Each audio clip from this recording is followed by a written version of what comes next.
Joko Widodo dan Yusuf Kala resmi menjadi Presiden dan Wakil Presiden Republik Indonesia. Jokowi dan JK tengah merampungkan susunan kabinetnya dan segera diumumkan ke publik. Tokoh parpol masih mendominasi kabinet Jokowi. Namun KPK telah memberi tanda merah kepada calon menteri dan diharapkan Jokowi segera menggantinya. Dan seadil-adilnya. Joko Widodo dan Yusuf Kala resmi dilantik menjadi Presiden dan Wakil Presiden RI di hadapan anggota DPR MPR di gedung MPR DPR Senayan, Jakarta, Senin siang. Amanat rakyat untuk bekerja sebaik-baiknya telah diletakkan di pundak orang terbaik pilihan rakyat Indonesia ini. Guna menunjang kerja keduanya, Jokowi JK tengah merampungkan susunan kabinetnya yang berjumlah 34 menteri dengan 4 menteri koordinator. Hingga Selasa malam, belum ada kepastian kapan Jokowi akan mengumumkan nama-nama menteri. Namun dipastikan koalisi partai politik yang tergabung dalam Indonesia Hebat akan diakomodir oleh Jokowi JK. P3 yang belakangan bergabung dengan koalisi Indonesia Hebat misalnya, disebut-sebut mendapatkan jatah 3 menteri. Kuncinya berada di tangan Ketua Majelis Syariah P3 Kiai Haji Maimun Zubair. Lukman Hakim Saifuddin diduga kuat tetap akan menempati kursi Menteri Agama. Sementara Partai Kebangkitan Bangsa PKB juga akan memperoleh 3 kursi, salah satunya untuk Ketua Umum PKB Muhaimin Iskandar. Namun Muhaimin menyatakan mengundurkan diri karena akan fokus mengurus partai. Meski begitu, Muhaimin telah menyiapkan penggantinya. Sama dengan PKB dan P3, Partai Hanura dan Partai Nasdem juga masing-masing mendapatkan 3 jatah menteri. Wiranto, Yudi Krisnandi, dan Saleh Husin adalah 3 calon menteri dari Partai Hanura. 3 hari sebelum pelantikan, tim transisi Jokowi JK telah menyerahkan 43 nama-nama calon menteri kepada KPK untuk ditelusuri riwayat hartanya. Hasilnya telah diserahkan KPK kembali kepada tim Jokowi JK. KPK memberikan tanda merah dan tanda kuning di tiap-tiap nama menteri. Dalam penelaahan rekam jejak calon menteri, KPK melihat catatan perkara korupsi, laporan masyarakat, serta dari laporan harta kekayaan penyelenggara negara. Saya tidak tahu berapa nama yang masuk kategori merah, merah muda, kemudian kuning. Saya tidak tahu. Tapi saya tidak makanya kan yang menyatakan itu kan pimpinan. Saya tidak tahu karena saya tidak tahu. Tapi memang diinformasikan oleh pimpinan dari sekian nama yang disampaikan itu ada catatan-catatan yang dikategorikan bergradasi tadi. Sebelumnya beredar nama-nama bocoran kabinet Jokowi JK. Beberapa nama yang dianggap bermasalah ada di dalamnya, seperti mantan Menteri Keuangan Sri Mulyani dan Rini Sumarno. Sri Mulyani disebut-sebut akan menjadi Menteri Koordinator Ekonomi. Sementara Rini Sumarno yang saat ini merupakan pimpinan tim transisi Jokowi JK akan menempati kursi Menteri BUMN. Sementara itu, Sekjen PDIP Cahyokumolo memastikan seluruh menteri di kabinet Jokowi JK akan menandatangani fakta integritas. Tidak boleh menambah penghasilan kecuali dari gaji sebagai pejabat negara yang sah. Setiap tahun, gaji para menteri akan diaudit oleh KPK. Masyarakat memang berharap besar pada kabinet Jokowi JK akan bekerja lebih baik dari pemerintahan sebelumnya. Selamat bekerja, Bapak Jokowi dan Yusuf Kala. Tim Liputan, JAK TV. Wakil Presiden Yusuf Kala tidak mempersoalkan tanda kuning yang diberikan Komisi Pemberantasan Korupsi kepada nama calon menteri yang diusulkan Joko Widodo dan Yusuf Kala. Menurut JK, pemberian tanda kuning oleh KPK tidak menghalangi seseorang untuk menjadi menteri. Hari ini tentang kuning muda, kuning tua, merah itu kan tentu punya tingkat masing-masing. Khususnya seperti yang kuning. Kuning muda apabila ada aduan masyarakat. Waduh, kalau semua aduan masyarakat itu menyebabkan orang itu terhalang jadi menteri kan berbahaya. Kalau Anda mau jadi menteri tiba-tiba saya masukkan aduan, tahu pernah terlibat apa gitu kan, hancur orang. Mesti kita tetap beradab praduga tidak bersalah. Ya, kalau terkecuali yang merah ya barangkali. Hari ini. Presiden kami yang baru, kamu harus dengar suara ini, suara yang keluar dari dalam goa, goa yang penuh lumut. Demi Allah, saya bersumpah akan memenuhi kewajiban Presiden Republik Indonesia. Demi Allah, saya bersumpah akan memenuhi kewajiban Wakil Presiden Republik Indonesia. Mau dipermainkan dan kami juga bukan hiburan. Ya, untuk bekerja Presiden Joko Widodo dan juga Wapres Yusuf Kala tentunya harus diikuti oleh tim kabinet yang juga bisa mendukung mereka untuk bekerja lebih baik lagi. Dan kami masih menantikan nama-nama yang akan diumumkan untuk kabinet Jokowi JK, walaupun sudah beredar sejumlah nama-nama di sosial media juga sudah beredar, namun belum ada kepastian juga kapan akan diumumkan, apakah malam ini ataukah besok atau nanti belum ada keterangan resmi karena masih simpang siur mengenai informasi pengumuman nama-nama di kabinet Jokowi JK. Kami akan berbincang mengenai postur kabinet Jokowi JK bersama dengan dua narasumber kami di studio malam hari ini. Di samping saya adalah dengan Bapak Indria Samego, pengamat politik. Selamat malam, Pak Indria. Selamat malam. Terima kasih bersama kami. Dan juga dengan Pak Refli Harun, ahli hukum tata negara. Selamat malam, Mas Refli. Terima kasih bersama kami. Dan silakan nanti jika Anda ingin bersama kami untuk berinteraksi di nomor telepon 021 5155 111. Ya baik Pak Indri, ini sebuah tradisi baru ya, bahwa jika sebelumnya Pak SBY untuk menentukan nama-nama menteri lebih melakukan fit and proper test langsung begitu ya. Namun demikian ini disampaikan dulu ke KPK dan PPATK untuk ditelusuri dulu apakah mereka memiliki rekam jejak terkait dengan korupsi. Ya, saya kira itu membagi beban.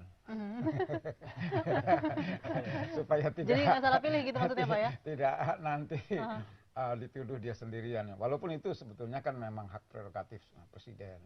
Bahkan wakil presiden juga bisa saja tidak dimintai pandangannya, tapi karena dua-duanya ini punya kerjasama yang baik, jadi tidak ada salahnya.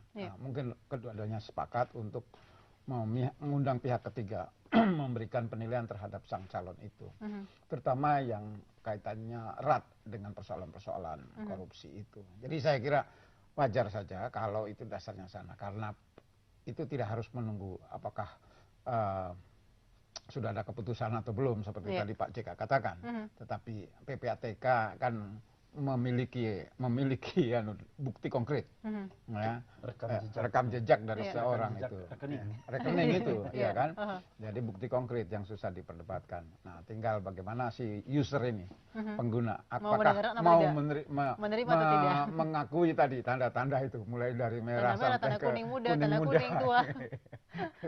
Oke, Mas Refli, berkaitan dengan tadi disampaikan oleh Pak JK begitu ya, bahwa kalau namanya semuanya di kuning dan juga ini sulit juga untuk menghalangi dia menjadi seorang menteri. Apakah memang sebenarnya harus mendengarkan KPK juga nih untuk Pak Jokowi dan juga Pak JK? Ya, ini kan bukan jabatan publik yang kemudian dikompetisikan atau orang yang bisa melamar ya, seperti anggota DPR atau jabatan-jabatan pegawai negeri sipil dan lain sebagainya. Tapi ini jabatan khusus ya, di mana presiden memiliki hak prerogatif untuk memilih orang.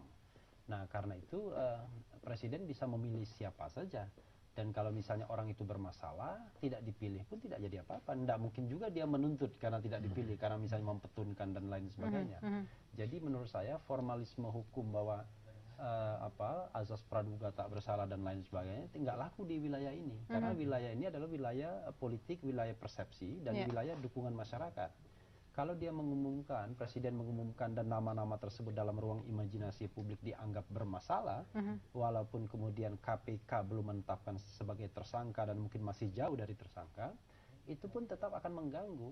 Jadi belum apa-apa, kemudian ekspektasi publik yang demikian tinggi dalam pelantikan Jokowi di MPR dan kemudian pidato di Monas, itu dibalas dengan mengumumkan nama-nama menteri yang barangkali sudah membuat ekspektasi itu berkurang, begitu. Jadi jangan sampai membuat kecewa di langkah pertama begitu ya? Iya, karena langkah pertama kan harus menggoda kan. Nah, kalau langkah pertama sudah tidak menggoda lagi, lama-lama langkah-langkah berikutnya kemudian akan bermasalah. Dan lagi pula begini, kalau misalnya ada menteri-menteri yang dianggap bermasalah, kan pasti kan tidak ada tidak mungkin ada asap kalau tidak ada api ya.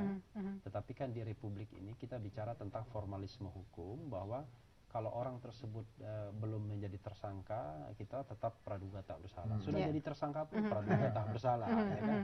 Sudah ada vonis pun belum inkrah dan lain sebagainya. Nah kalau itu yang dikejar, maka sesungguhnya presiden sekarang tidak ada bedanya dengan pendahulunya begitu. Oke, baik nih Pak Indra, ini tentunya kan dalam kabinet ini juga disebutkan adalah ada dari partai politik ada dan juga dari profesional.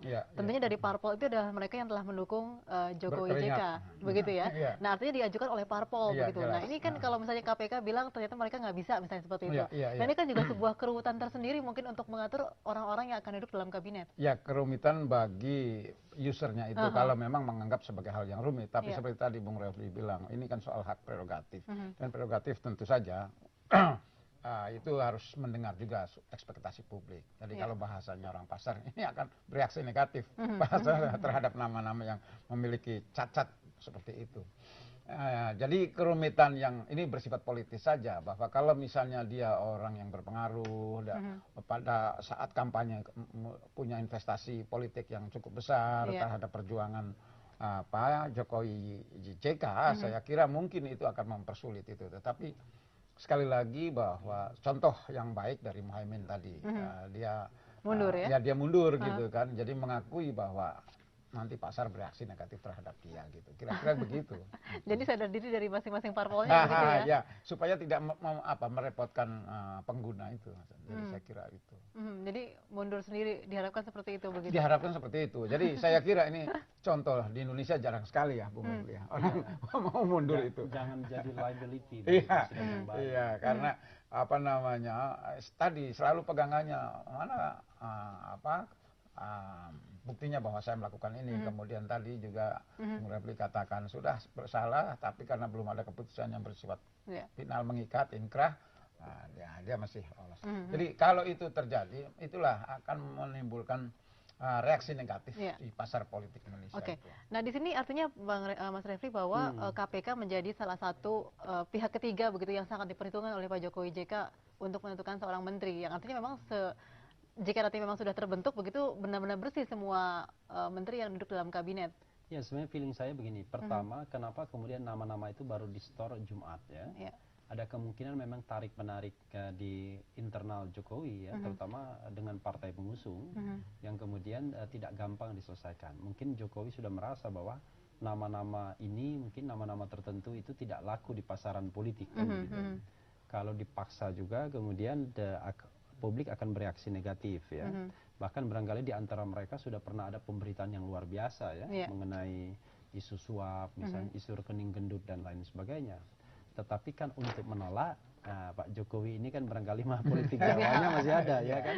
Apalagi itu didorong, didorong oleh misalnya katakanlah partai pendukung yang paling berpengaruh. Nah karena itu kemudian objektifikasinya ngambil ke KPK dan PPATK. Nah nanti dia punya alasan untuk mencoret nama-nama tersebut karena sudah dikasih merah dan kuning. Nah tetapi kita lihat Pak JK kan agak kemudian pasang defensif ya kan. Kalau kuning katanya nanti bagaimana orang mau jadi menteri, nggak ada. Padahal masalahnya bukan itu. Masalahnya bisa jadi orang-orangnya Pak JK kena juga yang kuning. Makanya kemudian dia defensif. Nah menurut saya lebih baik ya, baik Presiden Jokowi maupun Wapres JK ini betul-betul mencari orang yang relatif tidak ada masalah ya di publik, track recordnya dikenal baik. Lalu kemudian pasar bisa menerima yang bersangkutan ya. Walaupun itu cuma catatan, cuma dugaan, tetapi karena ini limited number ya kan, menteri ini kan limited number, cuma 34. Itu cuma 34. Ya, jadi menurut saya masa sih kita tidak bisa mencari 34 nama yang benar-benar bersih yang rekam benar-benar yang kemudian paling tidak rekam jejaknya di publik clear. Padahal kita tahu di antara partai pendukung, orang-orang lingkaran presiden dan wakil presiden kan sedang antri juga untuk menjadi pejabat publik atau ingin menjadi menteri ini. Karena itu menurut saya tidak mungkin kekurangan bahan baku itu. Gitu. Oke, baik kita akan break dulu. Nanti kita lanjutkan lagi perbincangan ini. Tetaplah bersama kami. Kami akan kembali bersama Anda setelah jeda pariwara berikut.